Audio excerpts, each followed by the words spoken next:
بسم اللہ الرحمن الرحیم۔ السلام علیکم ورحمۃ اللہ وبرکاتہ۔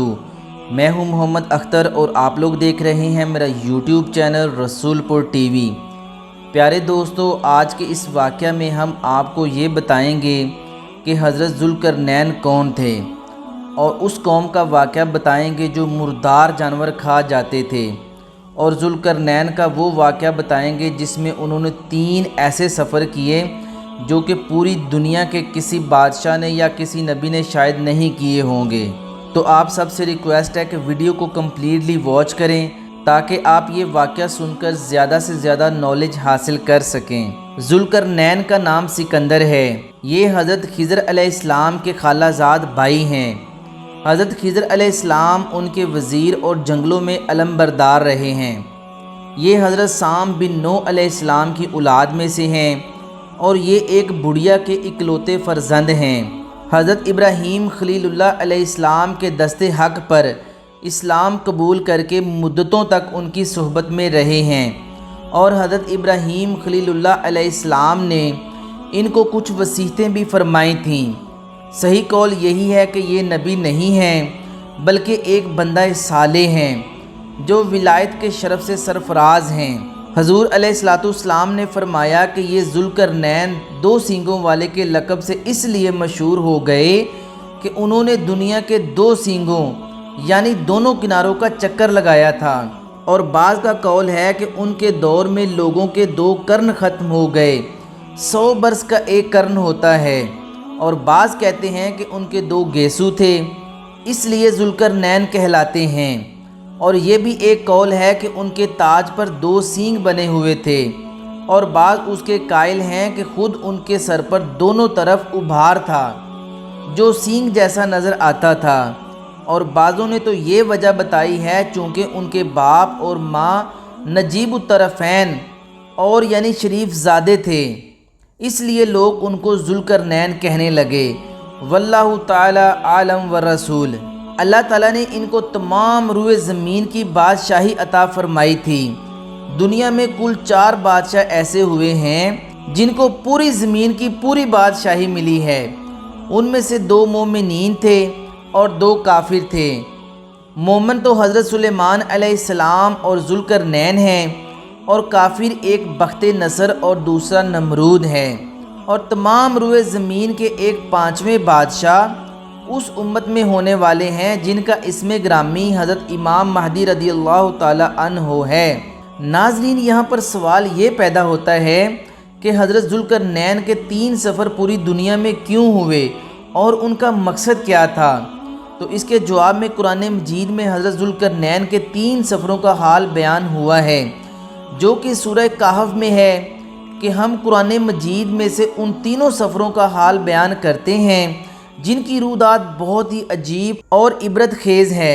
حضرت ذوالقرنین رضی اللہ تعالی عنہ کا پہلا سفر اس طرح جاری ہوا کہ حضرت ذوالقرنین نے پرانی کتابوں میں پڑھا تھا کہ سام بن نوح علیہ السلام کی اولاد میں سے ایک شخص آب حیات کے چشمہ سے پانی پی لے گا تو اس کو موت نہ آئے گی۔ اس لیے حضرت ذوالقرنین نے مغرب کا سفر کیا۔ آپ کے ساتھ حضرت خضر علیہ السلام بھی تھے۔ وہ تو آب حیات کے چشمہ پر پہنچ گئے اور اس کا پانی بھی پی لیا، مگر حضرت ذوالقرنین کے مقدر میں نہیں تھا، وہ محروم رہ گئے۔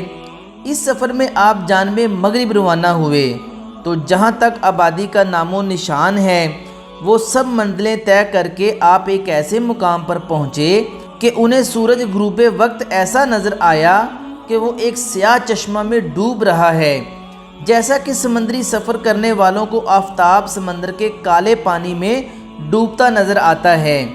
وہاں ان کو ایک ایسی قوم ملی جو جانوروں کی کھال پہنے ہوئے تھی، اس کے سوا کوئی دوسرا لباس ان کے بدن پر نہیں تھا، اور دریائی مردہ جانوروں کے سوا ان کی غذا کا کوئی دوسرا سامان نہیں تھا۔ یہ قوم ناسک کہلاتی تھی۔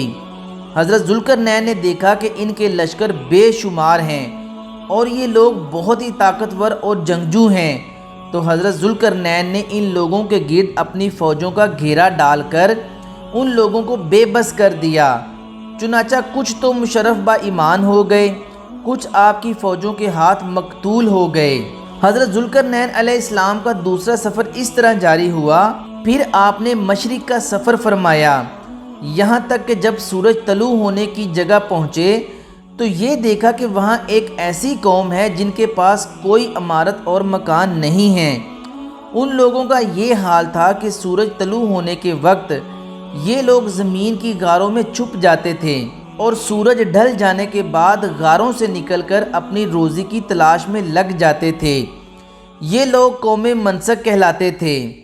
حضرت ذوالقرنین نے ان لوگوں کے مقابلہ میں بھی لشکر آرائی کی اور جو لوگ ایمان لائے ان کے ساتھ بہترین سلوک کیا اور جو اپنے کفر پر اڑے رہے ان کو تہ تیغ کر دیا۔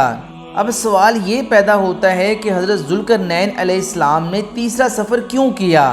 تو اس کے جواب میں بھی سن لیجئے۔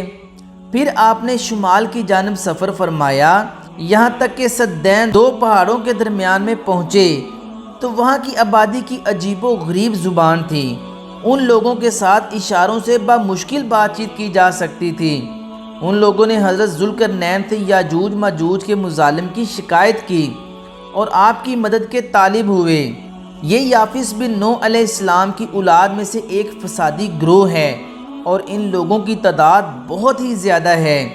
یہ لوگ بلا کے جنگجو اور خونخوار اور بالکل ہی وحشی اور جنگلی ہیں جو بالکل جانوروں کی طرح رہتے ہیں۔